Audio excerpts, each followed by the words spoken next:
بعد اصل ڈاکٹر ریحان غنی صاحب کو کہیں جانا تھا، پہلے سے رات میں تھا، اس میں تاخیر بھی ہو رہی تھی، تو وہ ذمہ داری مجھ کو دے کر کے چلے گئے.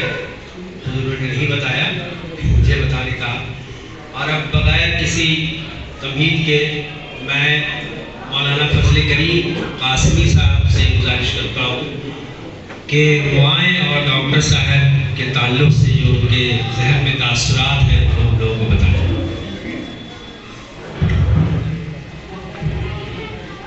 بسم اللہ الرحمن الرحیم وبہ نستعین.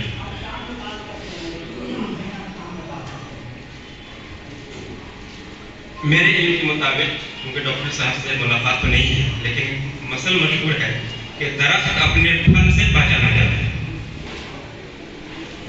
تو درخت کو تو نہیں دیکھا ہم نے، لیکن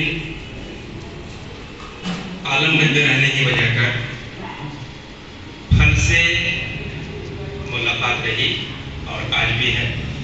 تو اس پھل کو دیکھنے کے بعد خوب اندازہ ہے کہ وہ درخت کیسا رہا ہوگا. یقیناً وہ درخت سایہ دار بھی رہا ہوگا اور پھلدار کھانے.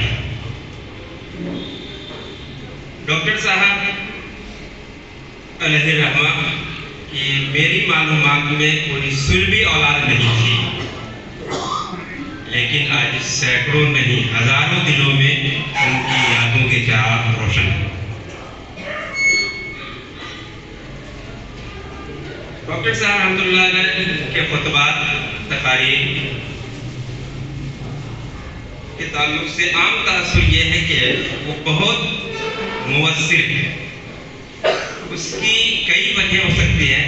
ایک وجہ جو صاف صاف نظر آتی ہے وہ یہ کہ وہ کلم الناس علی قدر عقولہم کی سطح، یعنی ہم جو بات کر رہے ہیں وہ کس کے سامنے کر رہے ہیں، اس کی رعایت ڈاکٹر صاحب نے اپنے گفتگو میں پوری کی ہے.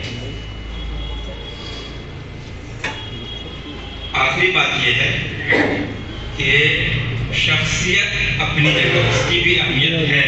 علامہ اقبال نے کہا کہ افراد کے ہاتھوں میں ہے اقوام کی تقدیر. اس کا مطلب ہے کہ افراد، اشخاص، شخصیت کی بھی اہمیت ہے. لیکن علامہ اقبال نے یہ بھی کہا فرد قائم ربط ملت سے ہے، تنہا کچھ نہیں. یعنی صرف شخصیت ہو اور شخصیت کا جو مشن ہے اس مشن پر جمع نہ ہو تو یہ بہت مطلب کی بات نہیں ہے. ڈاکٹر صاحب علیہ رحمہ کی شخصیت کے نام پر شاندار مجمع ہے، لیکن تھوڑا سا اس پہلو سے بھی ہم سب کو دیکھنے کی ضرورت ہے. انہوں نے جو ایک تحریک اسلامی معاشرہ کی بنیاد ڈالی تھی، وہ پیڑ ہے بھی یا سوکھ کر ختم ہو گیا، اس کا بھی تھوڑا سا ہم کو اندازہ ہونا چاہیے. ہم کو تو لگتا یہ ہے، میرا اپنا ذاتی خیال ہے کہ اگر دائیں بائیں والے یہ دو پھل نہ ہوتے تو وہ پیڑ جو آج پھلدار تو نہیں بن سکا جو بنیاد انہوں نے ڈالی تھی، لیکن وہ پیڑ ہرا ضرور ہے. ہم سب کی ذمہ داری بنتی ہے کہ ڈاکٹر صاحب سے محبت ہو، ساتھ ہی ساتھ ان کا جو مشن تھا، ان کی جو تحریک تھی، ان کی جو فکر تھی، اس سے بھی محبت ہو. اور اس محبت کا تقاضا یہ ہے کہ ہم جتنا شامل ہو سکتے ہیں، شریک ہو سکتے ہیں، اس کو مضبوط کر سکتے ہیں. کہیں اللہ ہم سب کو توفیق. جزاک اللہ. بہت ہی مختصر میں اپنا تاثر بیان کیا. بالکل کسی شخصیت کے نقش قدم پر چلنا ہے، پہلے ان کو سمجھنا ہوگا، انہوں نے کیا کہا ان کو جاننا ہوگا. اس کی تحقیق ہو سکے تو تحقیق بھی کر لے. اور یہ انبیائی کام ایسی شخصیتیں کرتی ہیں تو ان کی اتباع کرنا بھی ہم لوگوں پہ لازمی ہے. اور یہ جو خدشہ مولانا نے بیان کیا کہ کیا یہ پیڑ ابھی سوکھنے کے کگار پر ہے، تو یہ ہم سب کو بہرحال خود کا ایک محاسبہ کرنے کی ضرورت ہے کہ آج ڈاکٹر صاحب کے نام پر ہم لوگ ہیں تو کیا ان کی تمام لکھی ہوئی چیزوں کو پڑھ چکے؟ پہلا سوال، تاکہ سمجھے تو کہ واقعی میں ڈاکٹر صاحب نے جو لکھا ہے وہ خود اس پر عمل پیرا تھے کہ نہیں تھے. دوسری یہ کتاب جو شاہد صاحب نے مرتب کیا ہے، یہ ان کا پریکٹیکل لائف کی طرح سے یہ کتاب دکھاتی ہے.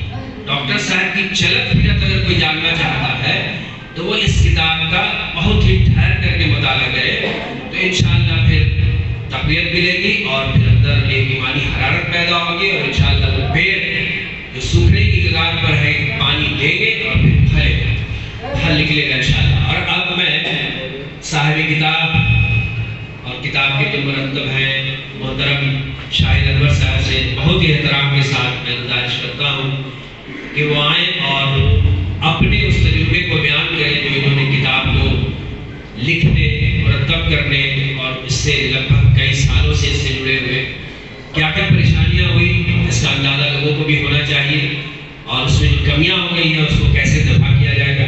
محترم شاہد انور صاحب آئیں اور اپنے تاثرات۔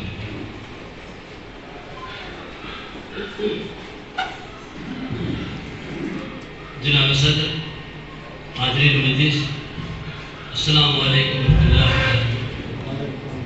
اللہ کے حمد و ثنا کے بعد بے شمار درود سلام ہو اللہ کے رسول صلی اللہ علیہ وسلم پہ۔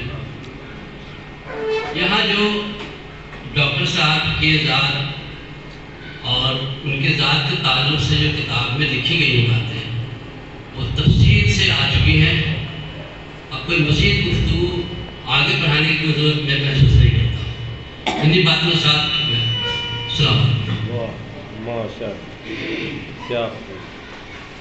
جزاک اللہ شاہد صاحب، گویا انہوں نے کہہ دیا کہ اگر آپ چاہتے ہیں کہ ڈاکٹر صاحب اور کی تحریک کیا تھی تو للہ میں اپنی زبان سے کچھ نہیں کہوں گا، آپ کتاب پڑھیں اور اس کو سمجھیں اور اس پر عمل کے لیے یکجا ہو، ایک جٹ ہو جائے۔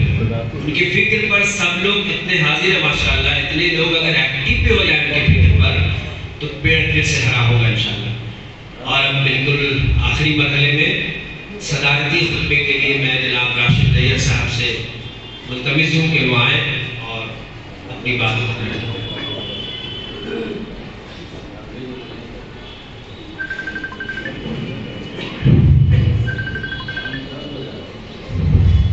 اللہ الرحمن الرحیم کے نام سے، جس نے ڈاکٹر ضیاء اللہ صاحب جیسی شخصیت کو پیدا کیا اور اسے سنوارا ہے، اور درود ہو رسول اکرم صلی اللہ علیہ وسلم پر جس نے ایک اسوہ چھوڑا تاکہ ڈاکٹر ضیاء اللہ صاحب جیسے لوگ اس کی اتباع کر سکیں۔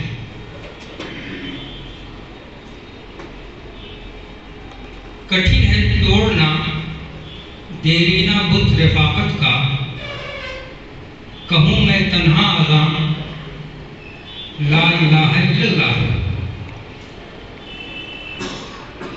آج کے اس جلسے کے عنوانات 4 ہیں۔ یہ جلسہ خود اس جلسے میں اجرا ہونے والی کتاب نقش ضیاء الہدیٰ، اس سے کتاب کے مرتب محترم شاہد انور صاحب اور جس شخص کا تذکرہ اس جلسے میں اور اس کتاب میں ہوا ہے وہ محترمی ڈاکٹر ضیاء الہدیٰ صاحب علیہ الرحمہ۔ پہلے تو میں اس جلسے پر تھوڑی سی بات کرنی ضروری سمجھتا ہوں، اور اس سے پہلے تو اس کا جو صدر بنا دیا گیا ہے اس کے بارے میں بھی بتا دوں۔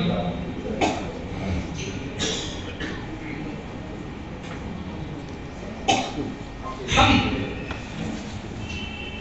کسی شخصیت پر عقیدت کے پھول تو بہت نچھاور کرتے ہیں، بلکہ کبھی کبھی پیش ہوتے ہیں اور بہت فوٹو بھی کھنچاتے ہیں اور دکھلاتے بھی ہیں، لیکن اس کی شخصیت کی خوشبو کتنا جذب کرتے ہیں اس پر نظر ہماری کم ہوتی۔ چنانچہ میں اپنے بارے میں جسے یہاں بیٹھا دیا گیا، یہ راستہ لیکن زیادہ ڈاکٹر صاحب بھی چون چرا کم کرتے تھے بہت سے معاملات میں،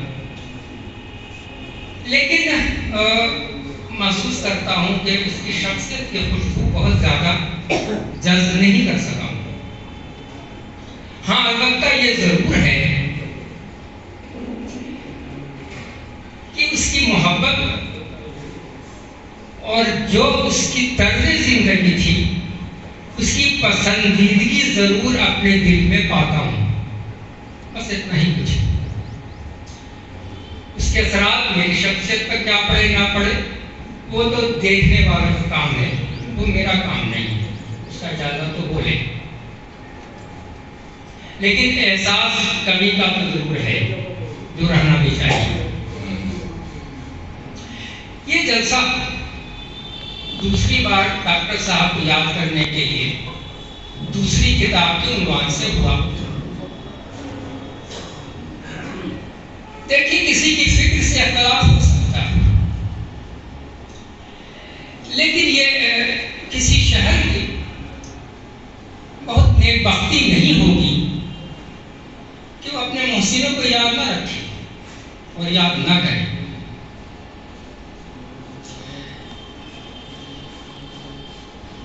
شہر کو ایسا کرنا چاہیے جس کی روایات بہت کم ہمارے شہروں میں ملتی ہیں، بہت مشہور لوگوں پر خوب جلسے کرنا تاکہ ہم بھی مشہور ہو جائیں، یہ تو بہت زیادہ نظر آتا ہے۔ ڈاکٹر صاحب کا مشہور نہیں تھے، ان کا شہر ان کو خوب جانتا تھا اور عقیدت کے پھول کو بہرحال نچھاور کرتا ہے، شخصیت کی خوشبو کتنا جذب کرتا ہے مجھے نہیں معلوم۔ تو علمی بصیرت اخلاص والی کوئی شخصیت کسی شہر میں ہو تو اسے یاد کرنا چاہیے، ایسا کرتی کا تقاضا یہی ہے۔ غنیمت ہے کہ ان کے چند لوگ جو ان کے قریب رہے ہیں ان کو یہ توفیق ملی ہے کہ دوسرا جلسہ کیا ہے ڈاکٹر صاحب، اور تمہارے اور دوسرے بزرگوں کو بھی یاد کیا جانا چاہیے، کسی ذاتی عصبیت کو کوئی عصبیت کے بغیر، یہ ہمارا نظریہ ہونا چاہیے۔ باقی لوگ کیا کریں گے مجھے نہیں معلوم، لیکن افسوس یہ ہوتا ہے کہ جس شہر کے لیے قربانیاں دی اس شخص نے بے لوث کچھ کمایا نہیں، شہرت بھی وہ کمانا چاہتا نہیں تھا، مشہور ہو گیا، اس کے لیے وہ تیگڑم بازیاں نہیں کی تو مشہور ہو جائے۔ اس شہر نے اسے یاد رکھنے کا بہت اہتمام نہیں کیا، کامن پلیٹ فارم پر وہ مشترک پلیٹ فارم کا آدمی تھا، انسانیت کی باتیں زیادہ کرتا تھا، گروہی باتیں کم کرتا تھا۔ لیکن بہرحال اس نے متحدہ سگریٹ کمیٹی جیسی تنظیمیں بنانے میں متحرک رہا اور جماعت اسلامی کو ایک مدت تک سینچا، پتہ نہیں ان کے فورم پر کبھی وہ یاد کیا جاتا ہے کہ نہیں کیا جاتا۔ تو یہ ایک معاشرے کی زندگی کی علامت ہوتی ہے کہ جو ایک باوزن شخصیت، با اخلاق شخصیت، خدا ترس شخصیت ہے، اس کی محبت کتنا وہ اپنے دل میں رکھتا ہے اور اس کا اظہار کیسے ہوتا ہے۔ یہ تو اس جلسے پر ایک بات میں نے کہی۔ باقی دوسری بات، اس کتاب کے مرتب ہمارے محترم شاہد انور صاحب جو اخلاص تو ضرور لیا ڈاکٹر صاحب سے، وہ نمایاں ہے، جب اسی چیزیں تو چھوٹی رہتی ہیں، وہ جانتا ہے تو خدا جانتا ہے، لیکن بہرحال لوگوں سے اپنے دوست بنانا، دوستوں کو یاد رکھنا، ان سے وابستہ رہنا، یہ ان کی بڑی خصوصیت ہے۔ اور ایک بڑی خصوصیت یہ کہ وہ ڈاکٹر صاحب کی محبت کے تقاضے کے تحت ہی وہ اتنی محنت سے یہ کتاب مرتب کر پائے۔ چنانچہ میں اس کے لیے ان کے لیے میرے طرف سے تحسین کے کلمات ہیں۔ اور خود یہ کتاب، ایک کتاب سے پہلے نظر ضرورتہ مرتب کی تھی ہم لوگوں نے، اس میں افکار زیادہ تھے،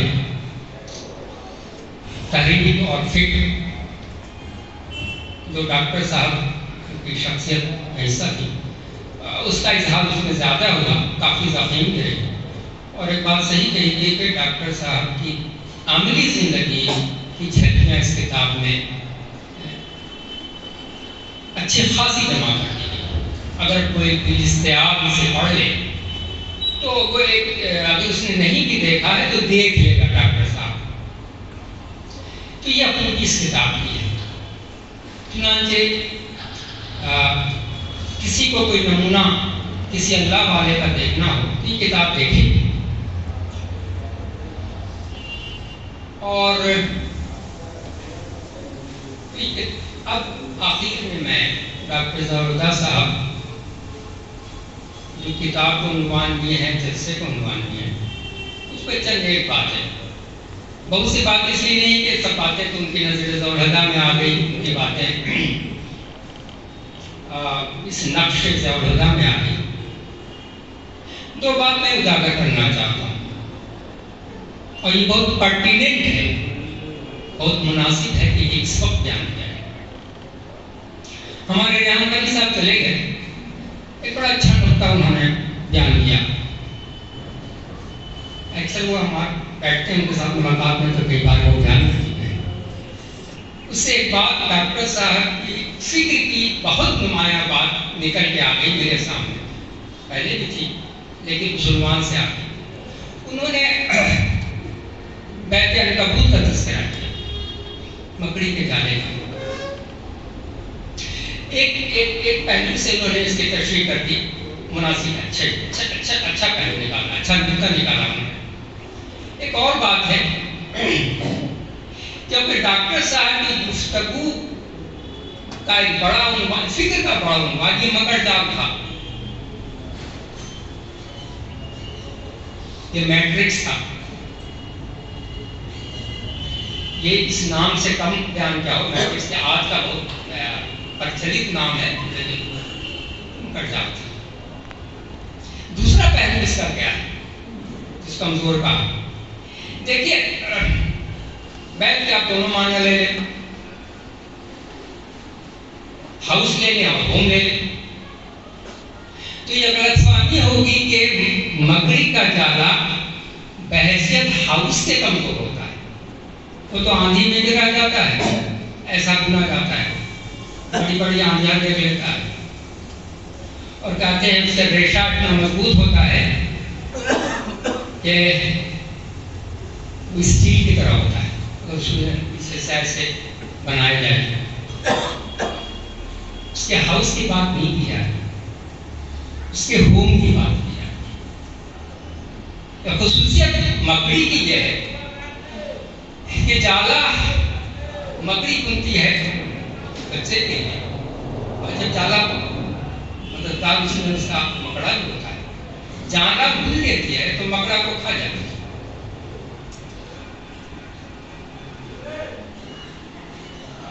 ہوم نرم گرم ہو جاتا ہے، معاشرہ ختم ہو جاتا ہے، خاندان ڈسٹرب ہوتا ہے۔ جو اینگل ہے قرآن کے اس اینگل سے دیکھنا چاہیے، میں اس پر بہت زیادہ اس پر اور نہیں جا رہا، جو نکات قرآنی ہے کہ یہ کہا، اور آج کا معاشرہ جس پر تبصرہ ہمارے ڈاکٹر ضیاءاللہ صاحب نے کئی عنوانات سے کیا، اس پر کتابیں بھی ہیں، وہ یہی مکڑ جال ہے جس کی قید میں، جس کی کنٹرول میں انسانیت لائی جا رہی ہے۔ ڈاکٹر صاحب نے کوئی مبہم باتیں نہیں کی ہیں، صرف اصولیات نہیں بتائے ہیں۔ ڈاکٹر صاحب نے اپنی عملی زندگی دکھلائی ہے، رکھے اور ریلیٹ کیا ہمیں گفتگو کو، ریلیونٹ بنایا زمانے سے۔ آج کچھ ہو رہا ہے تو آج کا حوالہ دے کے انہوں نے گفتگو کی ہے۔ آپ ان کے خطابات جو انجمن اسلامیہ میں ہوئے یا اپنی درس کی مجلسوں میں آپ غور کریں گے تھوڑا سا